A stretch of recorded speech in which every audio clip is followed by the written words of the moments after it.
Hey everyone, it's your host Cyber Gaming Studios, and welcome back to another video. I'm actually using my headset to be able to record this just to get the clear audio out of the way.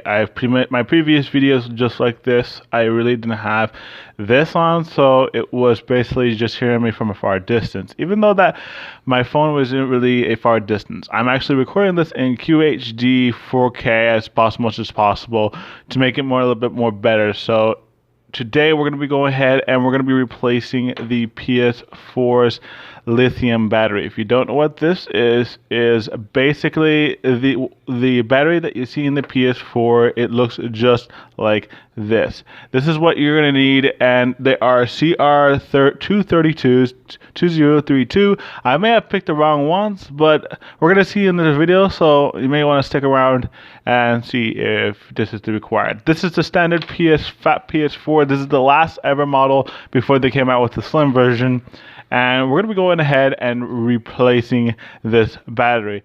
I may not need a new battery for this because this is pretty much 3 or 4 or 5 years old, 4 or 5 year old console, and I had this since I turned like 20, 21, and I'm like 24 right now. So it's been pretty a long time, and I've been using this console every single day. Now I probably already killed the battery already because, you know, I don't know. I just feel like I killed the battery, so I just want to replace it with take away Sony's old battery and put some high-lasting batteries in here just to keep the NVRAM intact. I'm probably gonna have to set up the time again and stuff like that, but I'm perfectly fine with that. So I mean, it's not gonna make really much of a difference. So let's adjust this camera for a moment, so you guys can get a insight of what I'm doing.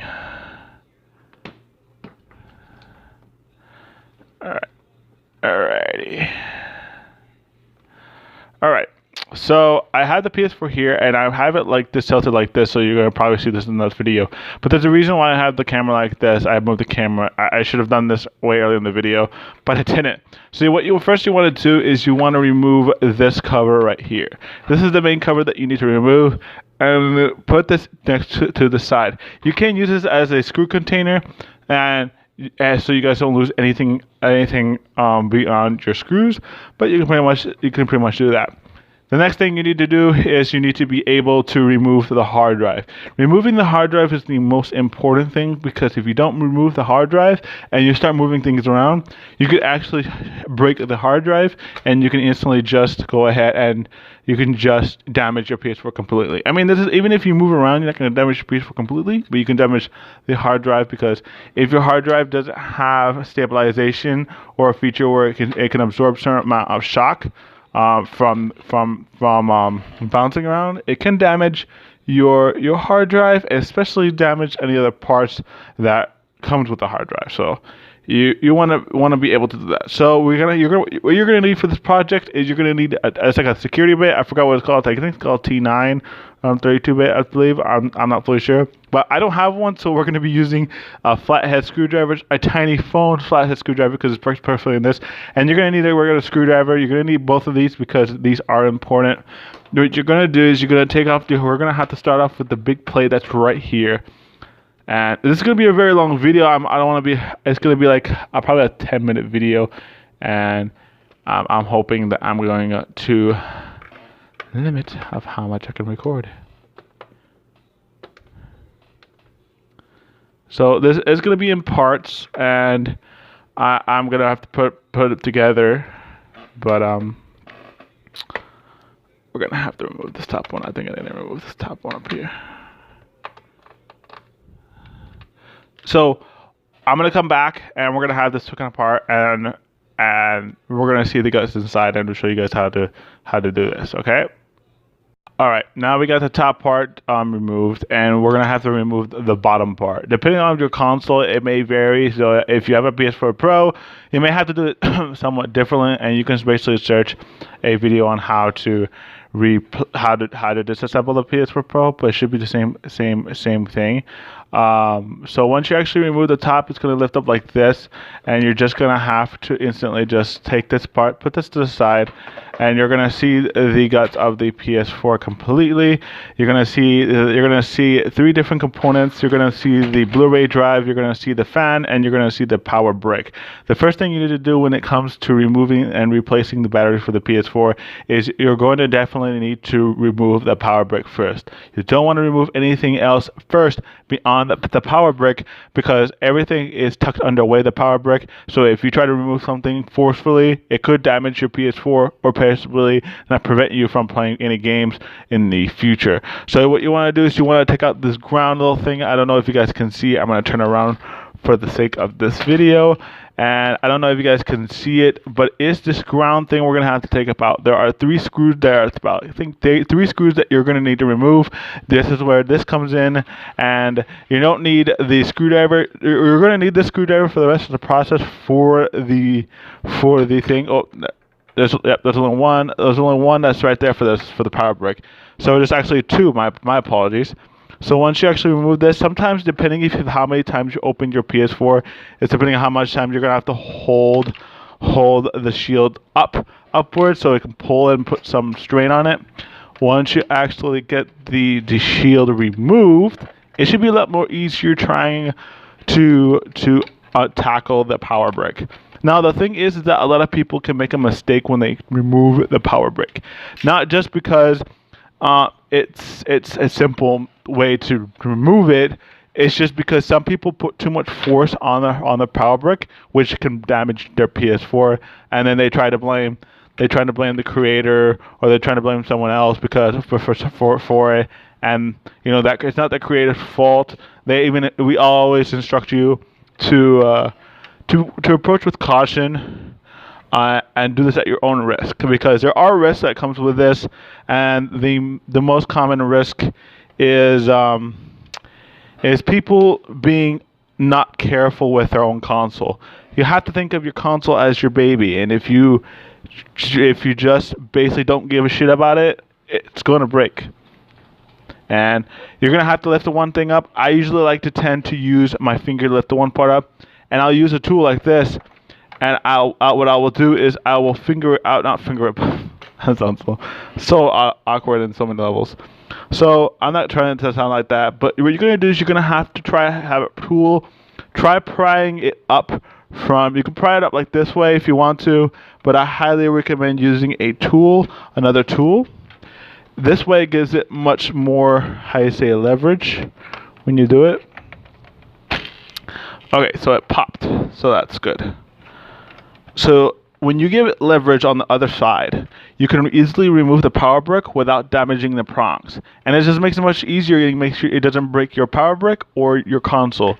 So that's why I told you, hold one hand. You need 2 hands for this. Hold one hand and then hold the other, and use the tool on the other to lift it up from the prongs safely. Once you get access to this, you will see these little things, and you will need to remove these. Those are basically for your Blu-ray drive. You need to remove those because you're going to have to remove your Blu-ray drive. I don't know if you have to physically. I don't think you have to physically remove it. I just do know that it's a part of it. And I don't want people, screwing this stuff up. You want to take this cable off. You just want to disconnect it. You can keep it on the board if you want to, but I like to disconnect it off here, just so when I pull the board out, it's easily to take out. So I'm not going to really take out the Blu-ray drive because I don't really see any necessary to doing it. It really isn't a moment, but I'm going to have to do it anyways, because the reason for this is that there is a connection where I have to basically remove the screwdriver. Hold on, did I? Yes, I did. Actually, never mind. I probably won't have to remove it, so that's a good thing. So I'm going to probably put this back. You don't have to remove the antenna necessarily. You can just leave the antenna there. This is actually a replaced antenna. I actually replaced my old one because my old one, I actually broke my old one. So there is but you need to disconnect the antenna is right above right here where I'm pointing my finger out. You can use your finger or you can use a tool. If your fingers are not sharp enough, just use a tool and carefully pull it upwards away from the connector. Once you do that, you're free. You just move it to the side, and now it's free from the motherboard. Now what you need to do is flip it on the opposite side, and you're going to be presented with this. There's a shielding on top of here that you will need to remove. I think this is the most annoying part because there's so many screws. And over the years, I have lost screws from my PS4, so I had to really like pick and choose which one goes where, which one's important and which one's not. And that's the problem when you have a console and you don't pay attention and you don't keep track of all your stuff. I think I'm having a problem with this one.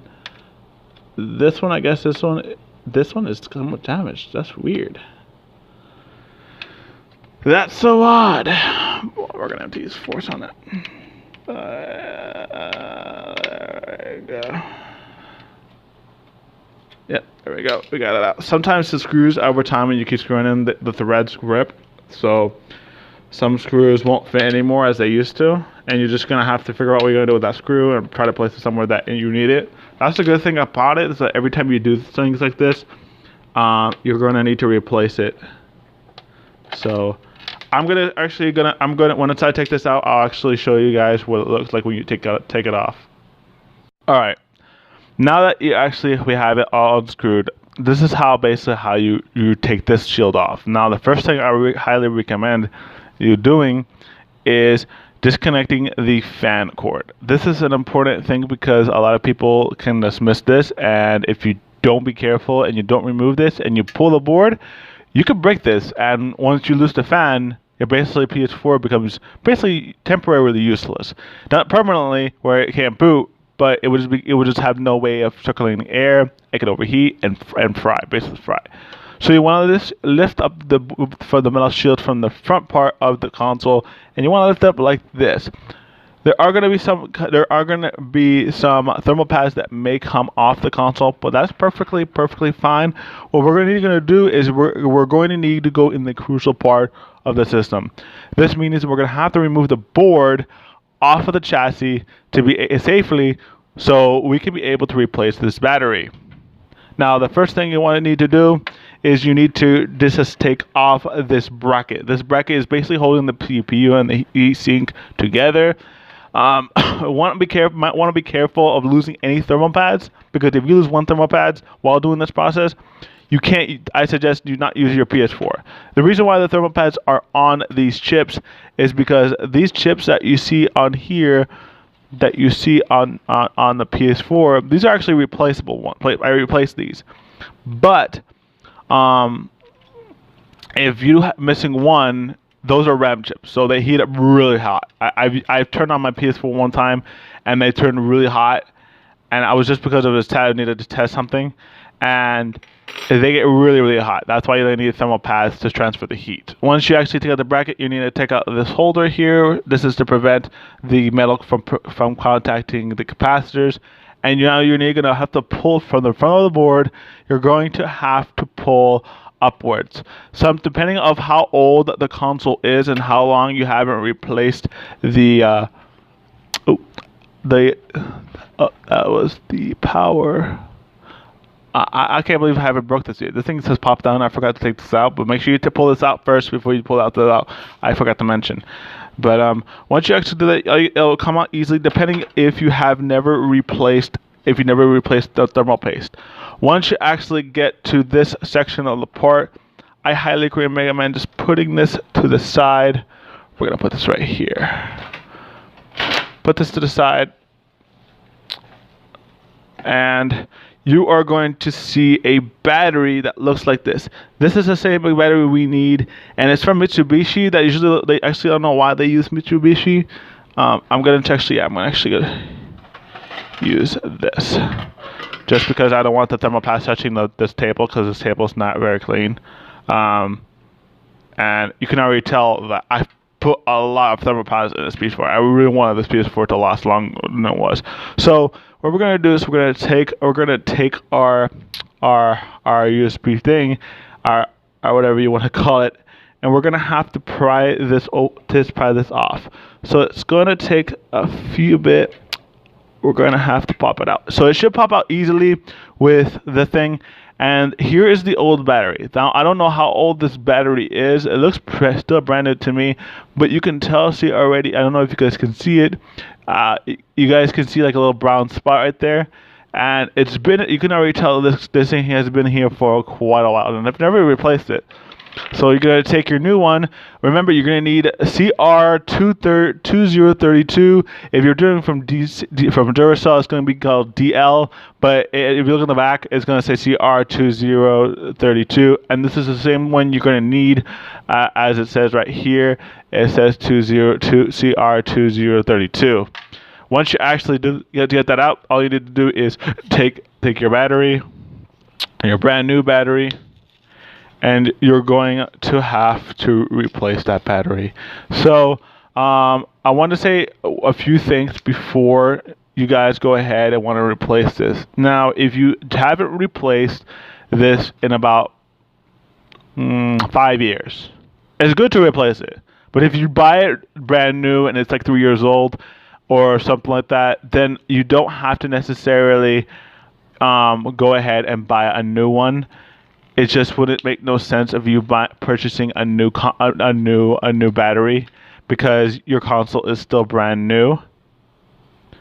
And I'm gonna have to get scissors for this. I think I got scissors right here, and we're gonna have to cut this open because I don't feel like playing around the rosy with this thing.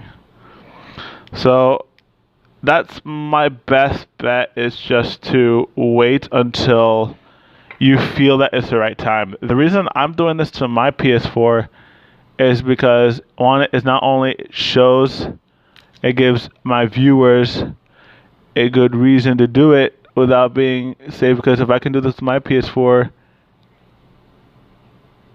then you guys can do it to yours. And I don't know why Duracell does this. They could have just made it much more simple where it just pops out easily. Just make sure you don't have this above the board, because if it touches some of the electrical things, once you actually get it out, we're going to have to pull this out. You're going to see how brand new this battery is. So clear, everything like that. Once you do that, you want to now place the battery back into the slot. This is a brand new battery, so it's just like the same thing. So once you actually place it in there, you're all done. You're done. All you gotta do is reassemble the PS4, and I'm not gonna show any, it works or anything in this video, just because we all know it's gonna work either way. But once you actually set it up, it's just gonna ask you, just have to reset the time, because this is for the NVRAM, and this is that keeps the time and stuff like that. So with a brand new battery, it should be good. So thank you guys for watching. If you guys did enjoy this video, I don't want to make it the rest of me reassembling it.